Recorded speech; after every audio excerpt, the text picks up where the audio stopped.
Uma nova série de mensagens falando sobre quem é Jesus.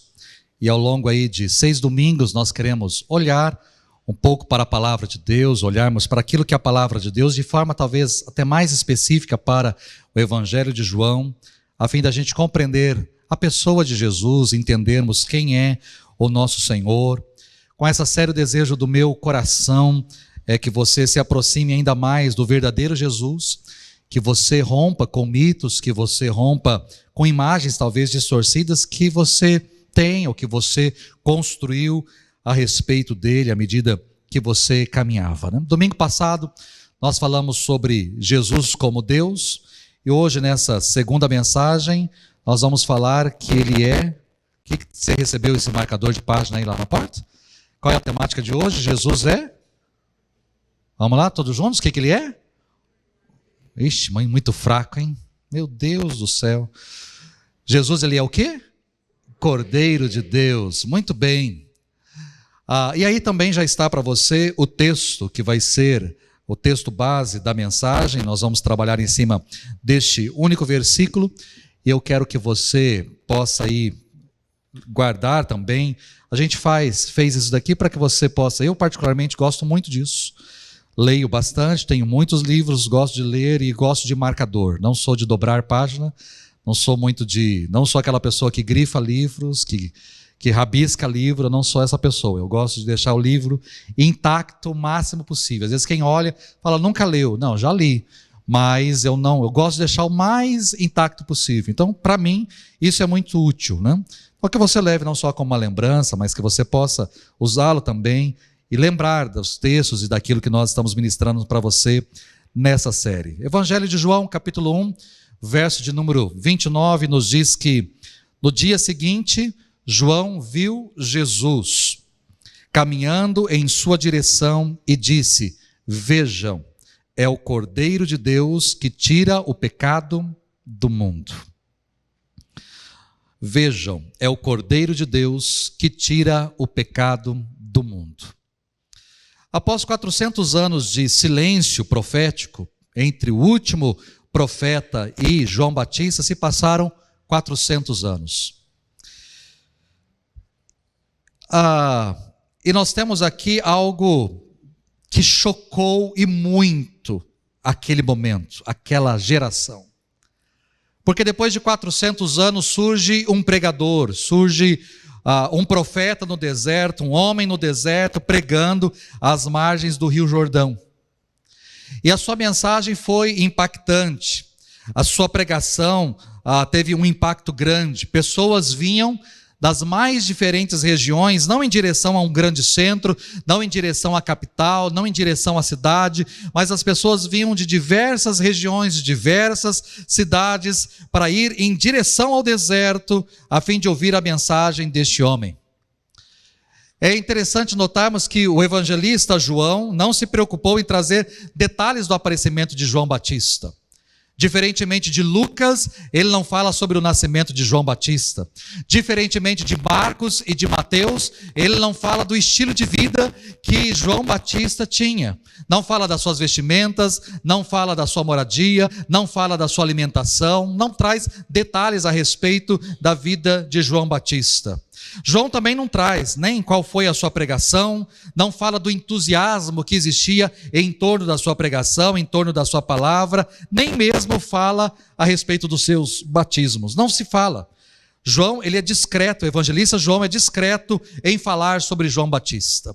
A única referência que ele traz, a única referência que ele faz é a respeito de um João Batista como um precursor, aquele que foi destinado por Deus para preparar o caminho de Jesus. Ele não era o Cristo, ele não era o Messias, ele não era Elias, ele não era o profeta sequer apontado por Moisés, mas ele é apenas um pregador, apenas um homem enviado por Deus, que vivia solitariamente no deserto, preparando o coração das pessoas, preparando a mente das pessoas, preparando as pessoas para que pudessem receber aquele que era o Messias, aquele que viria depois dele.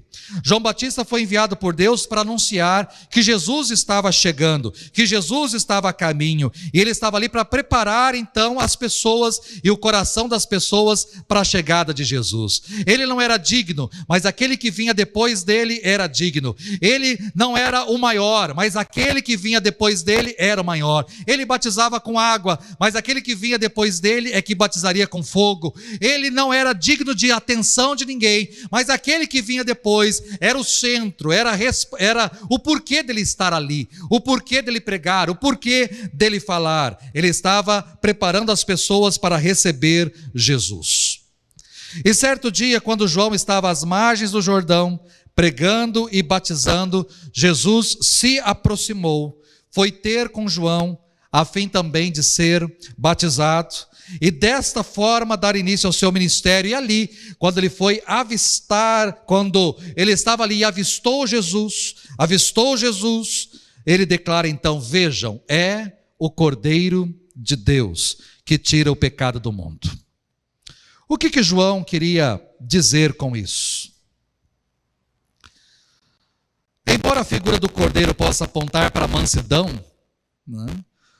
Eu, antes de me mudar para Campo Grande, há 10 anos, eu tive uma oportunidade de conhecer uma fazenda, onde uma fazenda com muitas ovelhas. Muitas. O criador ali de ovelhas, ele servia tanto Assis, quanto Ourinhos, quanto Marília, Bauru e Presidente Prudente. Então, são cidades grandes ali do interior, e ele tinha uma criação, então, de ovelhas para servir os restaurantes de toda essa região. E ele era membro da igreja e fomos passar um sábado lá. Fomos cedo, tomamos café, almoçamos, tomamos café da tarde. Depois, no final da tarde, nós voltamos para Assis novamente, mas ali tivemos a oportunidade de conhecer aquela fazenda. E como é gostoso a gente lidar com ovelha, né? A ovelha é um animal manso, é um animal dócil. Elas ficam soltas durante o dia, à noite elas são recolhidas para os apriscos, para onde elas são guardadas, por conta de onças pardas que existem na região e que devoram ali, infelizmente, as ovelhas. E então nós tivemos a oportunidade de passar um dia e conhecer, e estar ali no meio das ovelhas, ver como é que é a criação, a alimentação delas, o dia a dia delas. Que coisa gostosa foi estar ali com os irmãos e também conhecer essa realidade que, sinceramente, eu não conhecia. Talvez uma das propostas que eu sempre vejo é apontar essa figura de Jesus como cordeiro por conta da sua mansidão. Mas esse não era o foco de João. Por mais que a ovelha seja mansa, um animal dócil, não era essa a finalidade de João aqui. A sua ênfase era apontar para Jesus como sacrifício. O sacrifício escolhido por Deus para expiar os nossos pecados. Quando ele se referiu a Jesus como cordeiro, João Batista estava trazendo pelo menos 2 verdades aqui à tona. A primeira verdade era a necessidade de se utilizar um cordeiro para a expiação dos pecados. Essa era a prática vigente desde os tempos de Moisés, ordenado em lei para cada judeu. Quando o povo de Deus estava ainda no Egito, como prisioneiro, exilado no Egito, cativo no Egito, Deus providenciou a libertação do povo. Enviou Moisés para ser este libertador, o homem que iria ali negociar com o faraó, mas ali também Deus enviou pragas sobre os egípcios, para que pudesse quebrar o coração tanto do faraó quanto daquele povo. E a 10ª praga, a praga final e maior praga que teve, foi a morte dos primogênitos. Mas para que essa praga não alcançasse o povo de Deus, não alcançasse o povo hebreu, então ali Deus estabeleceu um ritual, estabeleceu um cerimonial, e que se tornou daí um memorial. Toda a família deveria pegar um cordeiro de aproximadamente 1 ano. Deveria separar este cordeiro. Esse cordeiro não deveria ter nenhuma mancha, deveria ser perfeito, sem nenhum defeito, nada, perfeitinho, de 1 ano. Ele deveria ser separado por uns dias, e depois desses dias ele deveria ser sacrificado. seu sangue deveria ser derramado. O judeu não se alimenta de animal com sangue. Todo o sangue deveria ser escorrido. E depois esse sangue deveria ser ali passado nos umbrais das portas. E a família então deveria entrar naquela noite para dentro da casa e cear ali juntamente, todos ali juntos, comendo aquela carne que agora seria assada, não cozida, mas a carne daquele cordeiro assado. Todos deveriam se alimentar, vestidos, com roupas de viagem, com cordão, com ali o cajado na mão, preparados para viajar, porque naquela noite Deus passaria com o anjo da morte sobre o Egito. Nas casas onde houvesse aquele símbolo, aquele sinal de sangue na porta, o anjo passaria, não entraria, mas nas demais casas onde não houvesse esse sinal, o anjo da morte entraria e o primogênito daquela casa seria ceifado. Todo primogênito seria morto. Desde o filho de Faraó até a pessoa talvez de classe mais baixa no Egito, todos sofreriam com a morte, com exceção aqueles que tivessem essa marca, este símbolo na porta. Isso instituiu-se a Páscoa, esse se tornou um cerimonial, um memorial, e todos os anos os judeus comemoravam esta Páscoa, todos os anos os judeus lembravam daquilo que aconteceu lá no Egito, todos os anos eles recordavam, eles também pegavam um cordeiro, eles sacrificavam um cordeiro, assavam a carne deste cordeiro para se alimentar, lembrando daquilo que aconteceu lá no Egito, lembrando do resgate de Deus, lembrando da libertação, lembrando do mover de Deus lá no passado, que os tirou do Egito e os levou para a terra prometida.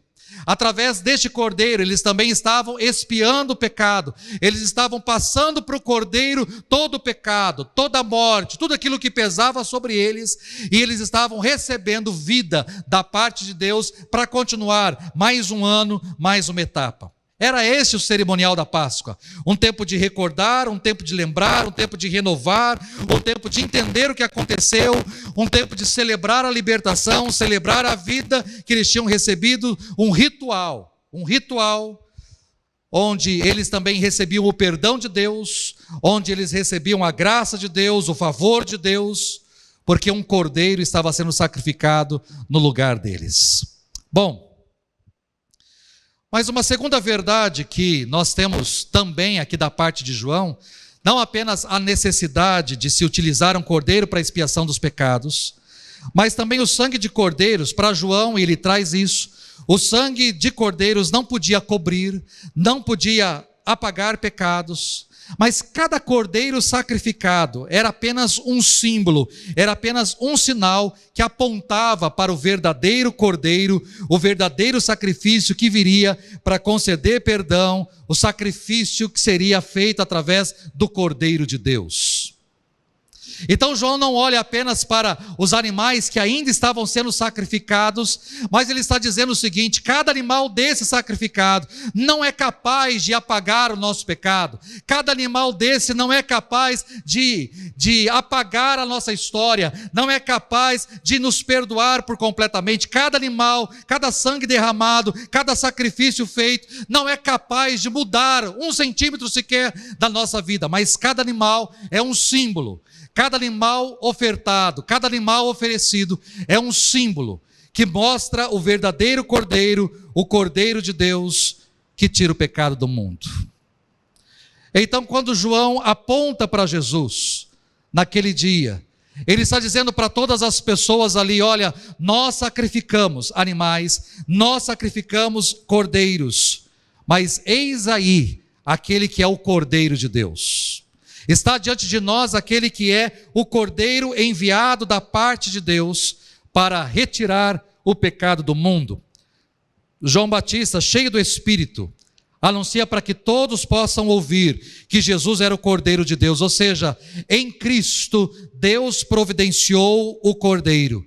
Jesus era não um Cordeiro, mas ele era o Cordeiro de Deus. Pode parecer uma frase simples, mas através dessa única frase, deste único versículo, eu posso retirar de forma tranquila dessa última parte aqui. Vejam, é o Cordeiro de Deus que tira o pecado do mundo. João está trazendo aqui 4 ensinamentos para nós. 4 lições João traz para as nossas vidas aqui. E o que João nos ensina nesse pedacinho do versículo 29 de João 1? Primeiro, João nos ensina sobre a origem do cordeiro. Cordeiro de quem? Cordeiro de quem? Jesus é o cordeiro, mas é o cordeiro de Deus. Ele é o cordeiro de Deus, providenciado por Deus. E aqui o cristianismo se distingue de todas as outras religiões do mundo. Porque nas demais religiões, o ser humano é que providencia o sacrifício para os seus deuses. Nas demais religiões, fica a cargo do ser humano providenciar o sacrifício para aplacar a ira do seu Deus. Mas no cristianismo não, é Deus quem providencia o sacrifício para o ser humano. Não somos nós que providenciamos o cordeiro não é nosso. Não somos nós que levamos um cordeiro, não fomos nós que compramos um cordeiro, não fomos nós que adquirimos, não fomos nós que sacrificamos um cordeiro que era nosso, não. O cordeiro vem da parte de Deus. Jesus é o cordeiro de Deus, preparado por Deus, enviado por Deus. Jesus é o cordeiro que veio da parte de Deus, é um presente de Deus, é uma oferta de Deus para nós. Então, diferentemente das outras religiões, não somos nós que apresentamos um cordeiro para Deus, não somos nós, mas é Deus que providencia o cordeiro para nós, é Ele que traz, é Ele que envia o seu Filho para cada um de nós. Então o cordeiro, a primeira coisa que João ensina é que o cordeiro é da parte de Deus, ele é de Deus para as nossas vidas. O segundo ensinamento que João nos traz aqui, ele é um cordeiro para quê?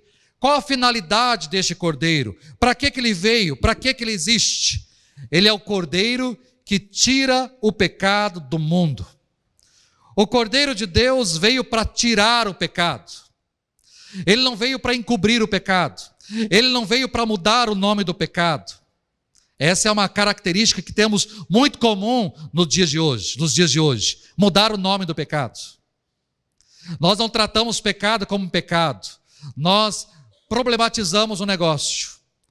Nós colocamos outras nomenclaturas para tornar um pouquinho mais fofo, um pouquinho mais bonito, um pouquinho mais fácil de lidar. Mas pecado é pecado. E ele não veio aqui para mudar o nome do pecado. Ele não veio para desculpar o pecado. Ele não veio para promover o pecado. Ele veio para tirar o pecado. Para tirar o pecado. O ser humano não pode se livrar do seu próprio pecado. Ele não pode expiar o seu pecado. O ser humano é escravo do pecado. O ser humano não pode ser salvo em seu pecado. Ele precisa ser salvo do seu pecado e não no seu. O Cordeiro de Deus tira o pecado pelo seu sacrifício e não pelos seus milagres. Jesus veio a este mundo, Jesus operou milagres, operou maravilhas, Jesus fez coisas grandiosas, mas não foram os milagres de Jesus que tiraram o pecado do mundo. Como Cordeiro, ele precisava ser morto. Porque afinal de contas, não é a vida do Cordeiro que salva, não é o exemplo do Cordeiro que livra da morte, que nos redime, mas é o sangue derramado. Pegando aquilo que aconteceu lá em Êxodo capítulo 12, na saída. Deus não estava dizendo o seguinte: peguem um cordeiro e levem um cordeiro para dentro da casa de vocês. Porque só o fato de vocês terem um cordeiro dentro da casa de vocês, nada vai acontecer. Não. Não era a presença do cordeiro, mas era o sangue derramado do cordeiro. Era o sangue que precisou ser derramado, porque sem derramamento de sangue não há remissão de pecados, diz o escritor de Hebreus. Portanto, foi na cruz que o cordeiro triunfou sobre o pecado. Aquele que não conheceu o pecado, que não cometeu o pecado, ele se fez pecado por nós. Aquele que não conheceu o pecado, aquele que não pecou, ele se tornou o nosso representante, ele se tornou o nosso nosso substituto. Ele tomou sobre si o nosso pecado. Ele carregou sobre o seu corpo no madeiro o nosso pecado. Ele foi transpassado pelos nossos pecados. Como cordeiro, ele nos substituiu. Ele morreu a nossa morte. Ele morreu em nosso lugar. A sua morte foi vicária. A sua morte foi substitutiva. Ele morreu em nosso lugar. Ele morreu a nossa morte.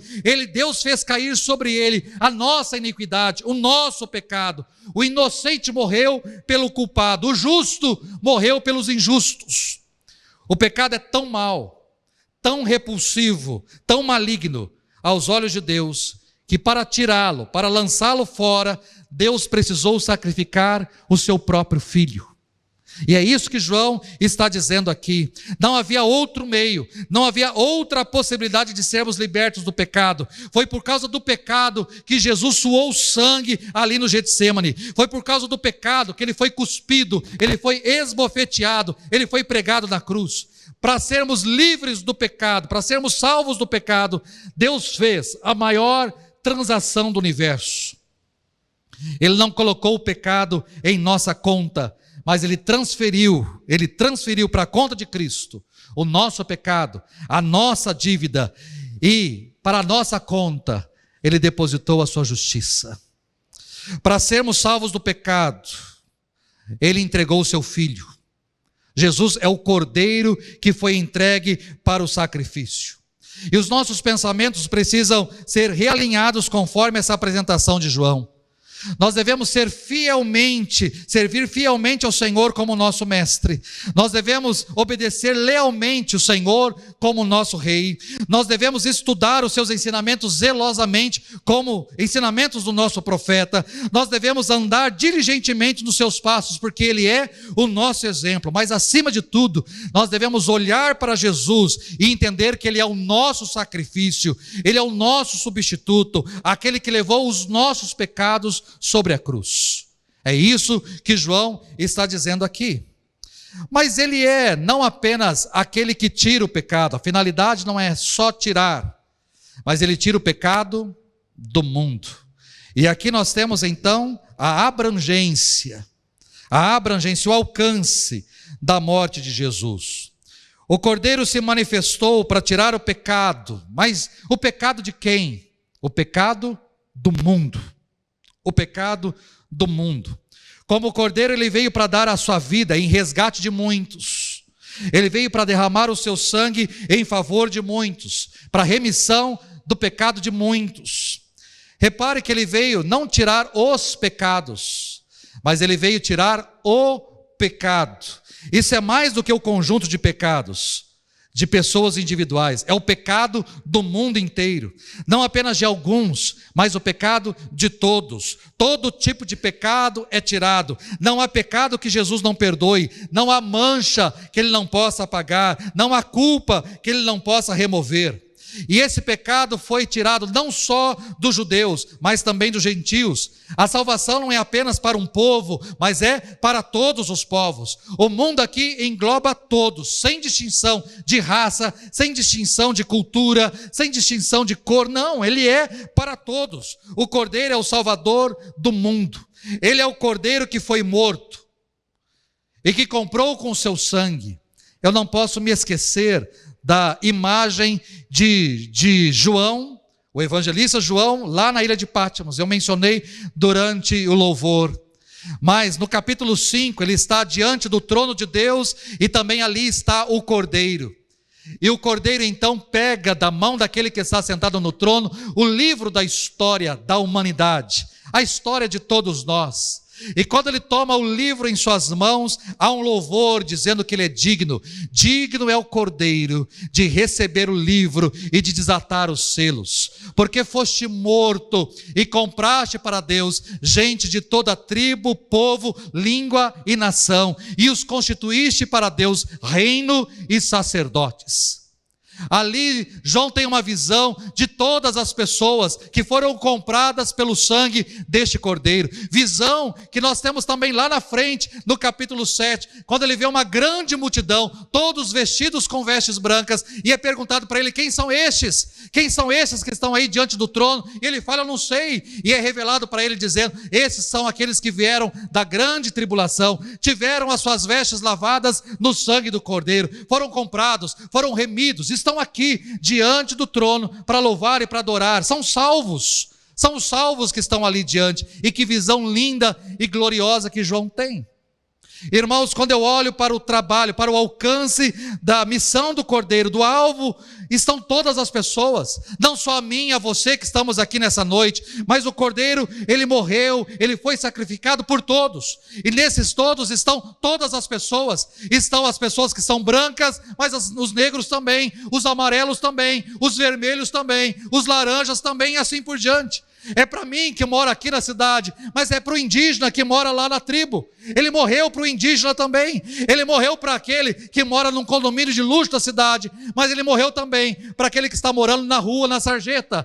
Ele morreu para tirar o pecado de todas as pessoas. E naquele dia nós vamos ter essa visão gloriosa, gente vindo de todos os lugares. Eu vou estar lá, mas como brasileiro que sou, mas vai estar do meu lado um americano, vai estar também um inglês, vai estar um argentino, vai estar um indiano, vai estar um homem da Etiópia, do Egito, da África do Sul, lá do Japão, da China, lá da Tailândia, da Nova Zelândia, da Austrália. Todos nós estaremos diante dele para declarar que ele é o Senhor das nossas vidas. Todos nós estaremos diante dele. É isso que João está dizendo aqui. Ele é o Cordeiro de Deus que tira o pecado, não o pecado apenas do judeu, mas o pecado de todo mundo. Todos estão englobados aqui. Cristo veio ao mundo não como um rei político, ele não veio como um filósofo, ele não veio como um mestre moral, ele não veio como um operador de milagres, ele veio para morrer, ele veio para ser o Cordeiro de Deus, ele veio para derramar o seu sangue em nosso favor, para fazer expiação pelos nossos pecados. Ele veio fazer aquilo que nenhuma religião, aquilo que nenhum dinheiro, aquilo que nenhum esforço humano pode fazer. Ele veio para tirar o pecado do mundo. É isso que João está dizendo aqui. Mas, em quarto lugar, João com essa frase nos ensina também sobre a eficácia da morte de Jesus. Ele é aquele que tira o pecado do mundo. E aí eu preciso novamente voltar ao verbo. Ele tira. O Cordeiro não tirou. O Cordeiro tira. O verbo está no presente. Isso me mostra que por mais que Jesus tenha morrido há 2000 anos, por mais que a sua morte aconteceu há 2000 anos, os efeitos da sua morte são tão atuais, são tão poderosos, são tão eficazes como no momento do Calvário. Todos os dias, pessoas são libertas. Todos os dias, pessoas são lavadas de suas manchas. Todos os dias, pessoas são arrancadas da masmorra da culpa. Todos os dias, pessoas são perdoadas e transferidas do império das trevas para o reino de maravilhosa luz. Todos os dias, pessoas saem debaixo do poderio de Satanás e entendem quem é Jesus Cristo como Senhor e Salvador de suas vidas. Todos os dias. Talvez nessa noite, nessa igreja, seja um dia assim, de pessoas se encontrarem com essa mensagem, nessa noite chuvosa, nesse domingo. Talvez seja dia de pessoas se encontrarem com este Cordeiro, com este Salvador. Talvez esteja acontecendo aqui, talvez esteja acontecendo em outro lugar, numa outra igreja. Alguém nesse exato momento está rendendo a sua vida a Jesus, está dizendo: eu preciso deste Cordeiro, eu quero este Cordeiro sobre a minha vida. Talvez não esteja acontecendo numa igreja, mas esteja acontecendo em alguma esquina dessa cidade, ou em alguma esquina deste mundo. Talvez esteja acontecendo numa tribo, talvez esteja acontecendo no meio da estrada, talvez esteja acontecendo no meio de um mato por aí, mas alguém nesse exato momento está recebendo essa palavra e está entendendo que Jesus é o Senhor da sua vida, está entendendo que Ele é o Cordeiro de Deus que tira o pecado do mundo, está entregando a sua vida ao Senhor e vai ter a sua vida transformada para a glória de Deus Pai. Por quê? Porque por mais que tenha acontecido há 2000 anos, é tão eficaz como foi lá atrás. Tão eficaz quanto. Diante dessa mensagem, nós precisamos assumir duas atitudes. Se Cristo é o Cordeiro de Deus, que tira o pecado do mundo, eu preciso ir até Ele, senão eu vou morrer. Devemos ir até Ele, senão nós perecemos. Não há outro meio de sermos salvos do pecado, não há outro meio de sermos libertos da culpa, não há outro meio de fugirmos da ira vindoura do Senhor. É só através do sangue do Cordeiro, só através do sangue. Naquele dia, diante do Senhor, só haverá 2 grupos de pessoas, não tem terceiro, não tem quarto grupo, só tem 2 grupos. Tem aqueles que foram lavados no sangue do Cordeiro e aqueles que ainda estão debaixo do pecado. Então, somente o sangue do Cordeiro é que pode nos lavar, nos purificar, nos libertar, ou vamos até Ele, ou morremos, ou perecemos. Segunda coisa, se Jesus é o Cordeiro de Deus, nós precisamos ir e anunciar isso ao mundo.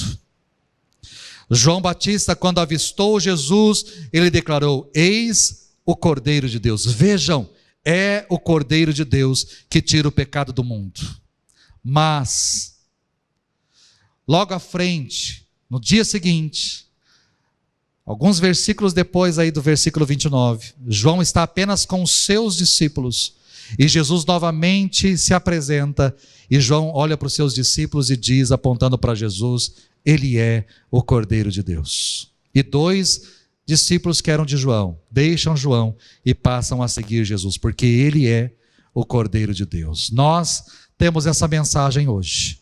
Como igreja, como crentes em Cristo, nós precisamos apontar para Jesus e dizer: Ele é o Cordeiro de Deus. Assim como João Batista apresentou Jesus, nós também temos hoje essa preciosa informação. Assim como ele proclamou essa verdade, hoje nós temos o privilégio de proclamar essa verdade e de preparar o caminho das pessoas para que elas possam conhecer e seguir a Jesus. Nós temos a melhor, a maior, a mais urgente mensagem do mundo, que é: Jesus Cristo é o Cordeiro de Deus. Ele é o Cordeiro de Deus. Eu espero que diante dessa mensagem você possa entender em que parte você está. Se por acaso Jesus ainda não é o seu Senhor e Salvador, então você pode ir até Ele. Você precisa ir até Ele e reconhecê-lo como o Cordeiro de Deus para tirar o pecado da sua vida. Mas se Ele já é o Cordeiro de Deus sobre a sua vida, está na hora de você anunciar para as outras pessoas. Que Deus nos abençoe. E que essa palavra possa trazer não apenas instrução para as nossas vidas, mas que Deus possa mudar a nossa história e nos ensinar muito mais na caminhada. Que você possa, através dessa mensagem, olhar para aquele que é o Cordeiro. Que você possa entender que Ele é o Cordeiro que quer mudar a sua vida e a sua história. Eu não sei quantos que estão aqui nessa noite e que já conhecem o Senhor Jesus. Quantos que estão aqui nessa noite e que sabem quem é Jesus. Eu não sei quantos que estão aqui nessa noite e já entregaram, já têm uma vida com o Senhor, plena, completa. Mas talvez existam pessoas aqui nessa noite que estão vindo talvez pela primeira vez, ou que estão ouvindo essa mensagem pela primeira vez, ou talvez estão aqui nessa noite dizendo: eu quero este Cordeiro na minha vida. Eu quero este Cordeiro na minha vida. Eu preciso deste Cordeiro. Preciso que este sangue lave os meus pecados. Eu preciso me relacionar com o Senhor. Então essa é a oportunidade, talvez, que Deus esteja dando para você. Aproveite essa oportunidade. Vamos ficar em pé?